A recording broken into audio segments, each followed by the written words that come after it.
Hello, everybody. Welcome to this very special Rest is History bonus episode with the head of Disney, Bob Iger. Now, Tom, normally our bonus episodes are only for members of our much-loved Rest is History Club, but this one is a little bit different, isn't it? Yeah, so this week we've done 2 episodes on Disney. We looked at the man himself and we looked at Disneyland. And also, of course, if you're a member of the club, you would have got to listen to the coda to our epic series on Nelson, where we talked about what happened to Lady Emma Hamilton after Nelson's death. But in this special bonus episode, we are with Bob Iger and we are discussing with him Walt Disney's legacy with the man who now runs Disney. So a very unusual bonus episode for us, a bonus episode, in fact. Hope you enjoy it. So Bob, here we are, amazing setting, stage 1 here at Burbank. And we've just come from Walt's office, which you showed us. And you're one of, I guess, really 3 people in the majority of Disney's history who've run the company. And I mean, no offense, but you're not going to be running it forever. No offense taken. Okay, that's good. I hope I'm not. So what do you think, we've talked a lot about Walt's legacy, but what do you think your legacy will be when you look back on your time as the kind of custodian of this amazing, the captain of this fantastic ship? Yes, I think about this often, actually. I think because of the company's place in the world, I think the person running the company has a special responsibility of sorts to maintain Disney's position in the world as a beloved company, as an admired company, as a company that entertains really the world, everyone of all ages and from all different walks of life. And I think more than anything else, I would want to be known as someone who was given the keys to this kingdom, so to speak, and quite a kingdom it is, and that I brought it to a place that even Walt would be proud of. And what that means is more great storytelling to a larger audience, more innovation, more risk-taking, more really creation of happiness. It's really that simple. At one point I thought, well, okay, you're now running Disney. What's the most you want out of it? Well, don't screw it up, but it's much more than that. I really have been mindful of the duty that I feel has been handed to me to make it even better than it's ever been. And what do you think the years ahead hold for Disney? Because you've been at the forefront of so much technological change, going back to Walt and effectively inventing animation, as we were talking about earlier. But also, you're a company rooted in history. So how do you think Disney and your successors will navigate that? As I think you would both probably agree, it's hard to project 50 years ahead. Right. About anything, really, because the world is changing so rapidly and in such profound ways. And, as I think about the future, one, I would hope that my successors would be respectful of our past and well aware of the values that really created the value of the company in the first place and carry them forward, but not let anything that's been done in the past get in the way of bringing the company into the future. And that's really constant innovation, a constant exploration, constant, essentially, desire to reinvent or to invent even. More than anything else, that's what I'd want. But I think we do occupy a place in the world as great storytellers, perhaps maybe the greatest. Mm-hmm. And I would hope that position would continue for years and years, decades ahead. And talking of great storytellers, obviously it would be very out of character, Tom, for us not to talk about ourselves in this context. So how did you get into the rest of this history, can I ask? Well, actually, a colleague of mine here at Disney, Christina Shockey, who was our chief communications officer and is a history buff, I think recommended it initially. Right. We share an interest in nonfiction, particularly books about history, and she was the first that suggested I listen to it. And I think during COVID, it served a great purpose. I went for many walks and like to listen to a variety of different things, podcasts and music, and it was just a wonderful way to occupy time in what was obviously a pretty tricky time of our lives. And are there particular subjects from history that have really fired your imagination? this is a commercial for the rest is history, I guess. Yeah. We're all in favor of that. What I love about it is that, one, it gives me the ability to tap into things that I've already been interested in and that I know a little bit about, and you teach me more. But you also introduce me to subjects that I wouldn't have been even curious about. Right. The recent one about Marie Antoinette comes to mind. On the other hand, I was always fascinated with the Titanic, and your multi-parter on the Titanic filled in so many blanks for me and created so much more context. I also am an aficionado of certainly American history, particularly American presidents. Yeah. So the assassination of Lincoln comes to mind as one that I was particularly interested in. One that I recently listened to about Reagan and the attempt on his life. Yeah. I also found interesting, looking back, I think at 1968 and Nixon and the anti-Vietnam movement. And so of course, Custer, which was one of the all-time greats. I don't know, is that over yet? I don't know. 433 parts. Yeah. Still going strong. He eventually died, fortunately, I guess. Yeah. Yeah, but I then think we still carried on after he died. So to give you a sense of how the rest is history works, this is not a production process that I would recommend at Disney. We were originally scheduled to do one episode, which would be 55 minutes. And there was a point at which we'd done about 8 or 9. And Theo and Tabby, our producers, left their mics on, and I could hear them bitterly complaining that the series had now swollen to about 10 hours. Because I think originally we were going to do the entire history of Native Americans in 4 episodes. Yeah. And that just proved impossible. It did prove impossible. So yeah, not a model for, That would be for rather Disney difficult. planners. Would you have any areas of history or themes that you would particularly like us to explore? I've studied and read a lot about Churchill, and I know you've touched on Churchill here and there, but I don't think you've ever done a full birth to death of Churchill. We've done young Churchill, but we have been talking about carrying his life forward, haven't we? And our competing impressions of Churchill. I think that's what the public really wants. Yeah. He was, he was maybe a larger than life figure to Americans too, at least Americans born when I was born. I was born in 1951.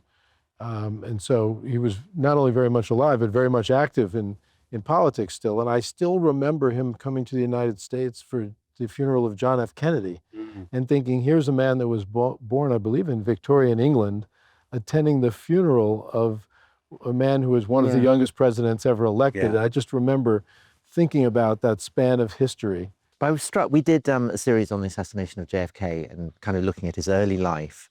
And I hadn't properly appreciated the way in which he was knitted in to the world of high society in Britain. So he would probably, he knew Churchill before the war.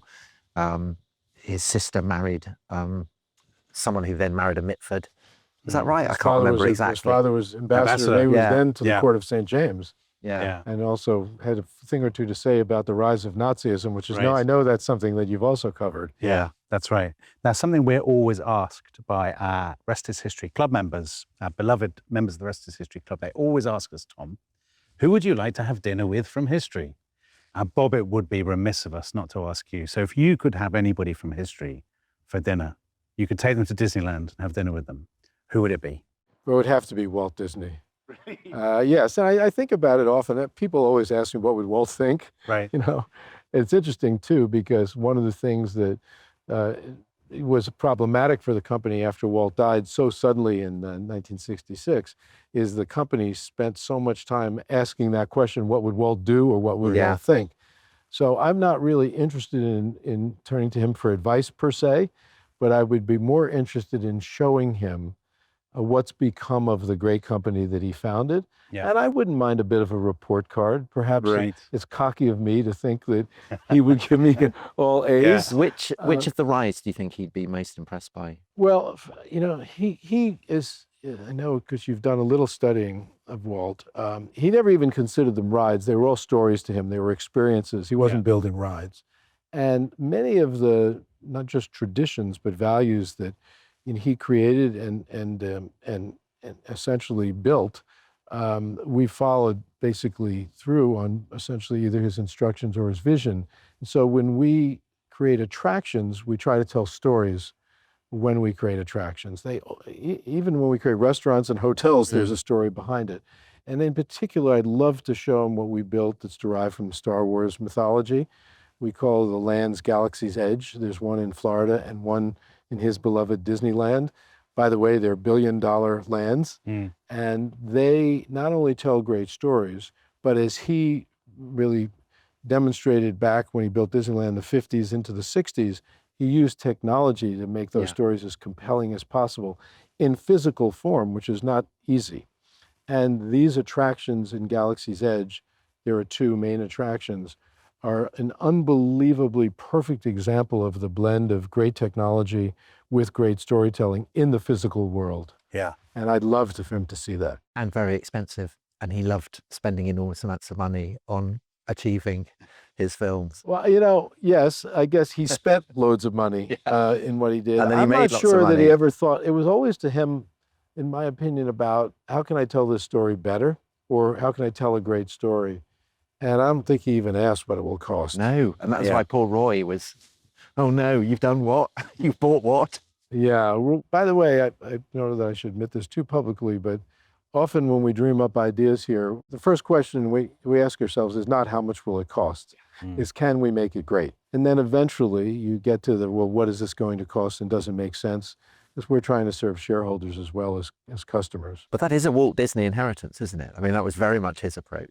It is, and I think actually if you ask what everything is going to cost before you make everything or even think about making something, then you end up not making a lot that you should have made. Yeah. So that's the same with Chatham High Street. Very much the Chatham High Street vibe. So on the storytelling front, are there stories that you would have loved to have been able to tell during your tenure at Disney but weren't able to? Are there any that got away, or stories that you would like Disney to tell in the future? That's an interesting question. I've really not thought about what it is we haven't done. We're always dreaming about what it is we can do. And like if you look at my tenure in this role, I'm very proud of the array of great stories that we've been able to tell. Some through acquisition of companies, starting with Pixar in 2006. And I think about the wonderful stories those artists and storytellers have told over the years, from Inside Out and Up to Coco, and I could go on and on. And then, of course, there was Marvel and the stories we've told there. Obviously, Black Panther and Avengers stand out. And then ultimately buying Lucasfilm from George Lucas in 2012 and continuing basically the mythology that he created, which I think should be considered among the greatest mythology created, at least in our lifetime, and telling more Star Wars tales, and then buying 20th Century Fox and working with Jim Cameron on Pandora and Avatar films, for instance. So, and as we look ahead, there are so many stories that we're planning to tell that it's really not about what we're missing. It's how do we get all of these right? We have an unbelievable luxury of, just great riches. You missed out the Muppets. Because I guess we do own the Muppets along the way. We're actually working on something for the Muppets right now. That's good news. That's good to know. Good news. I do like the Muppets. It's an interesting one, isn't it? Because the role that you've had and the role that Walt Disney had, there are not many analogies in history. There are people who've led empires and nation states and whatnot. But effectively, I mean, this is a strange thing to say to somebody sitting just a few feet away from you, but you have more power than a lot of elected prime ministers, not necessarily over the day-to-day lives of people, but over people's heads, people's imaginations. Do you ever think about that? Does that ever play on your mind? Well, I certainly don't consider myself an emperor. No, I think about the power of a great story, of course, but I don't think about us being powerful. I think about us having the luxury of, and that includes both the luxury of being involved with great artists and the luxury of having the resources to tell wonderful stories to the world, and hopefully through our storytelling to have a positive influence on the world. Certainly in today's world, just to have the ability to make really billions of people happy is an incredible luxury and something that I'm very mindful of. But I don't think about it in terms of having power, except maybe the power to do good. Oh, that's nice. That's a contrast with us, isn't it, Tom? Because we do reflect on our enormous power. Yeah, but I just want to do good. Do you? You just want to do evil.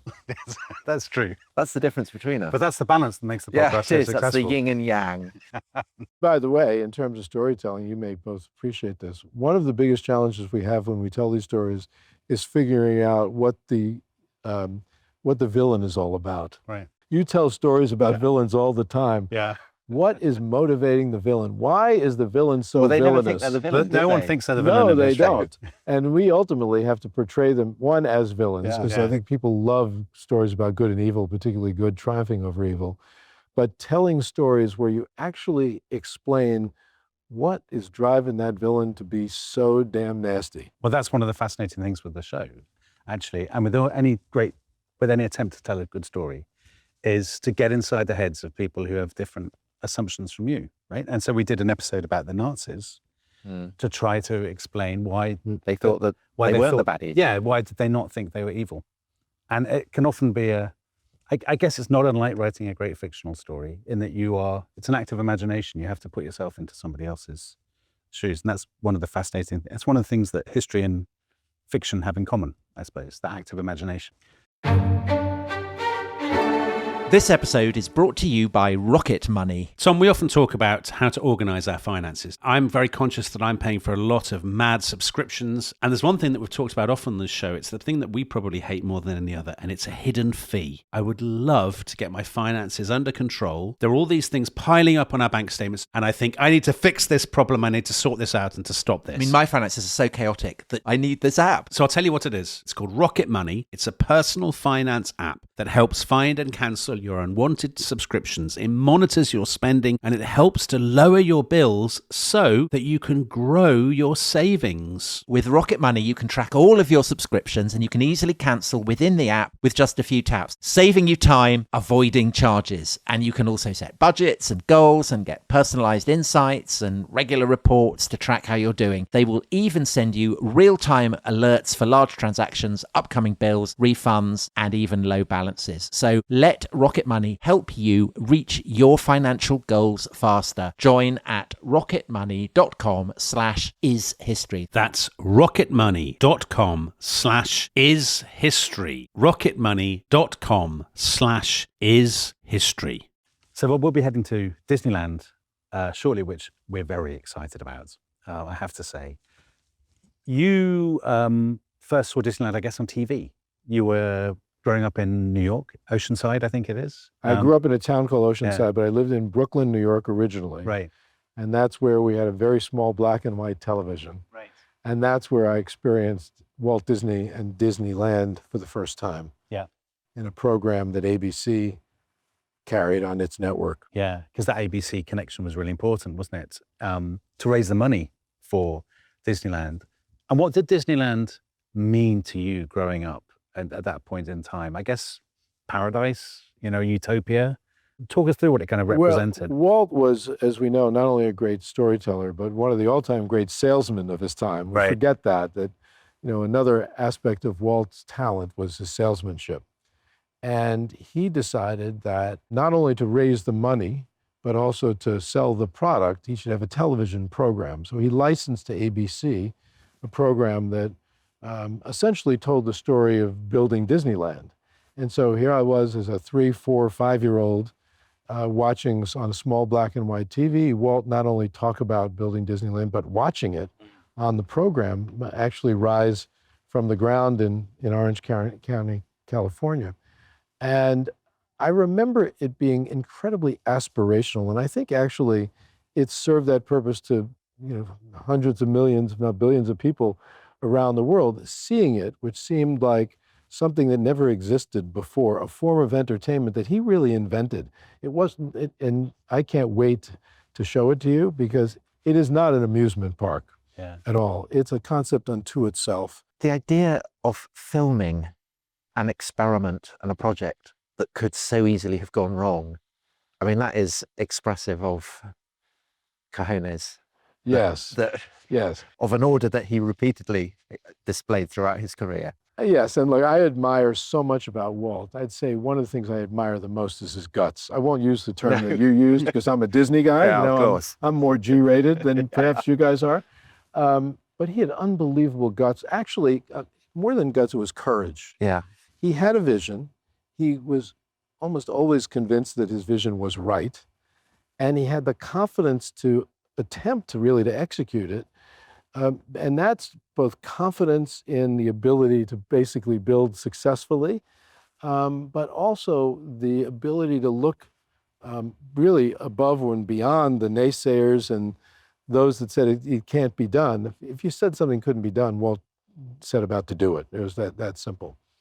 And so I watched this ambition actually almost jump out of the screen. I remember it as a kid, and you couldn't help but want to go there because, again, it was so new.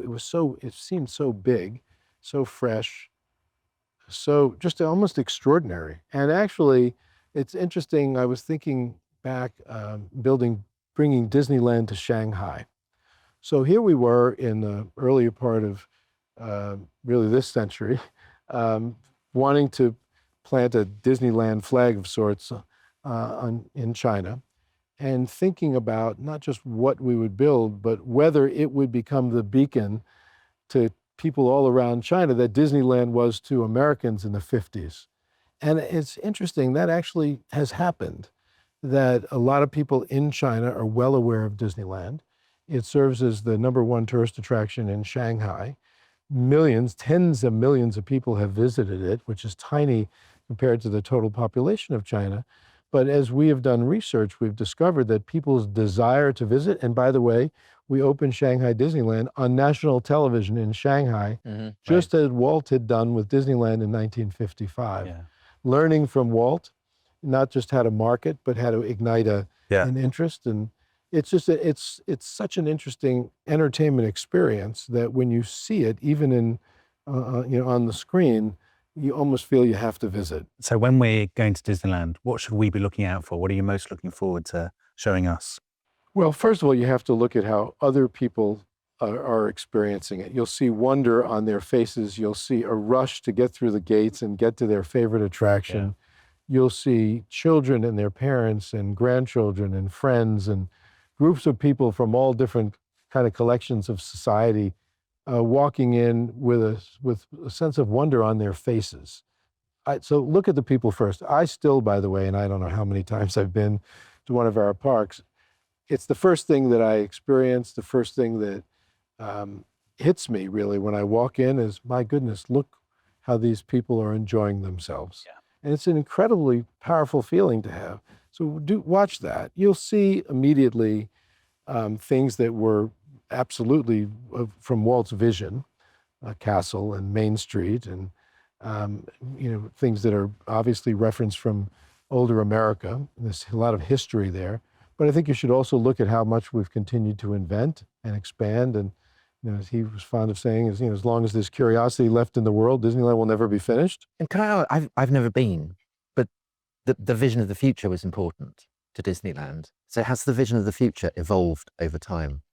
Well, the vision of the future is harder today. Walt's vision of the future, and I'm envious of him doing this in the 50s, when so much of future stories really had not been told, at least in physical form. I can remember growing up in the 50s and being fascinated by Sputnik, and ultimately the early age of space travel with both the Russians and then the American space program. And I remember them demonstrating a telephone which had a television. Unbelievable. So imagine making a call and seeing the person on the other end. Nice. And I think at some point, maybe there might have been a reference to microwave ovens. Well, you guys are younger than I am. I remember a day when they didn't exist, but you probably don't. And so it's harder today to tell the story of Tomorrowland because I think technology has done this. So much of what is around the corner. Now, if we have AI, which maybe that's even endless in terms of what the future looks like, I think it just gets harder. And the future for Disneyland itself, continue to evolve, I guess, more attractions, constant innovation.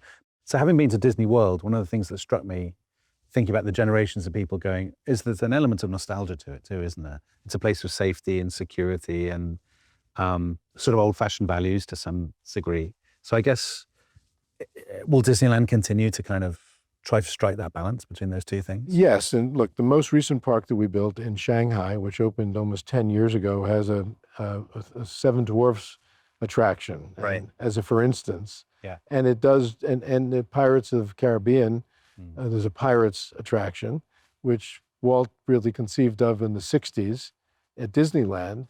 And there is a Tomorrowland that's slightly different. So everything that we build today is has reference to our own past, and I think carries forward basically the entertainment value of the original concept. But we have this incredible luxury of even more stories to tell as a company. So you'll see Marvel, and you'll see Star Wars, and you'll see Avatar, and a lot of great Pixar stories, including Toy Story Land, and we're building a Monsters Land in Florida. So it's almost endless in terms of what we can build. But I think what you will appreciate is, while the past is present, the present is present, and we're hinting at a future. We're currently, actually, we haven't started building, but we're conceiving of the park we're going to build in Abu Dhabi. By the way, a part of the world we have never really planted a flag in. We're extremely excited about it, and this will be a park that utilizes technology at almost every level to design and ultimately to build, and then for people to experience. Yeah. And that's incredibly exciting for our Imagineers. As you expand, do you feel that Disney becomes, and this is a strange thing to say, but becomes less American? Do you think, I mean, certainly under your stewardship, Disney has become this genuinely global entity. I mean, I'm not saying you're in danger of losing your Americanness, because I'm sure you never will, but do you think the perception of Disney as American it feels less American to international consumers than it would have done 30 years ago? It's not purposeful on our part to become less American. It is purposeful on our part to become more inviting to the world and to be mindful of cultural distinctions and cultural passion. And so, for instance, when we were building Shanghai, the design brief that I gave to the team was, let's build something that is authentically Disney, but distinctly Chinese, which in the design process and the build process, we thought about, it was our mantra really, because we wanted to build something that was very much Disney to them, and they had an idea in mind of what a Disneyland would be, but something that was extremely respectful of their own culture, so that they could feel as though it were theirs. And I don't think it's viewed as American in any way. Again, it's more purposeful to fit in a respectful way. Like letting the French drink wine. Yes, and I think there were lessons learned there in building Paris, as you called it, as the Miracle on the Marne, which I know is reference to. That'd be such a great ride. In World War I. Yeah. But there, I think there were learnings about entering a country and a culture with a little bit more sensitivity and respect. And actually, we took those learnings seriously. And as we designed Shanghai, we made sure that we didn't make mistakes that have been made in the past. And can I ask, so I was just reading about the building of Disneyland's, and Walt, despite having an excellent moustache himself, forbidding people with facial hair to work there. Are you still pognophobic in your attitudes to your workforce, or can you have a beard and a moustache? Yes, I don't know whether I'm afraid or proud that I'm the one that changed that. Right. I think he was. Well, I really don't know exactly what he had in mind there, except I think he probably wanted his cast members, we call them. They're all performing on a stage of sorts, to be very clean looking, and maybe very American. I don't know. I don't think there's anything un-American, by the way, about facial hair. Certainly not today, but as I think in the 20 years ago when I became CEO, it was clear that banning facial hair actually limited the number of people we could hire. Yeah, you couldn't have done Custer World. Yeah. Yes, Custer had a hell of a mustache, right? Well, the ride I would love to see is a ride based on the generals of the First World War. And you could have some of those Russian generals with their enormous moustaches. Moustache adventure. Yeah. This is why you guys do the rest is history and we build theme parks, right? I suspect it probably is. I thought it was just practical for us to allow facial hair. And, we still have grooming standards, by the way. We haven't, completely abandoned our desire to show up looking good. Very like us at the rest is history, Tom. Very like. So, Bob, thank you so much for giving us this time. But the torture for you is not over yet, because you're taking fresh excitements to come. Yeah, you're taking us to Disneyland. And I have to say, I cannot wait. But thank you so much. Well, you're welcome. It's not torture for me, obviously. If I could spend every day at Disneyland, I would be a very happy fellow. Thanks very much for listening. And as you heard in this episode, after that interview, Dominic and I went to Disneyland, and you can watch footage of that visit and our tour of Walt Disney's office on YouTube now. Simply click the link in this episode's description or head to YouTube and search for The Rest is History. Yes, I really advise people to do that because they'll see the greatest moment in the history of The Rest is History, which is our producer, Theo Young-Smith, being detained by stormtroopers at Disneyland. And you would expect Theo to sort of respond to this in a very swashbuckling and macho manner. But actually, as you'll see if you watch the film, his actual reaction is very different. Luke Skywalker, he was not. He was not, exactly, yes. More C-3PO, I would say. So listen, we will be back next week with an extraordinarily swashbuckling and exciting series on the life of the young Elizabeth I. So if you're a member of the Rest is History Club, you'll actually get all 4 episodes of that series on Monday. The rest of you, I'm afraid, will have to wait. And a final reminder, if you want to see Tom enjoying himself on the Pirates of the Caribbean ride and Theo Young-Smith being arrested at Galaxy's Edge, then click the link in this episode's description or head to YouTube and search for The Rest is History. And believe me, you will not regret it. Bye-bye. Goodbye.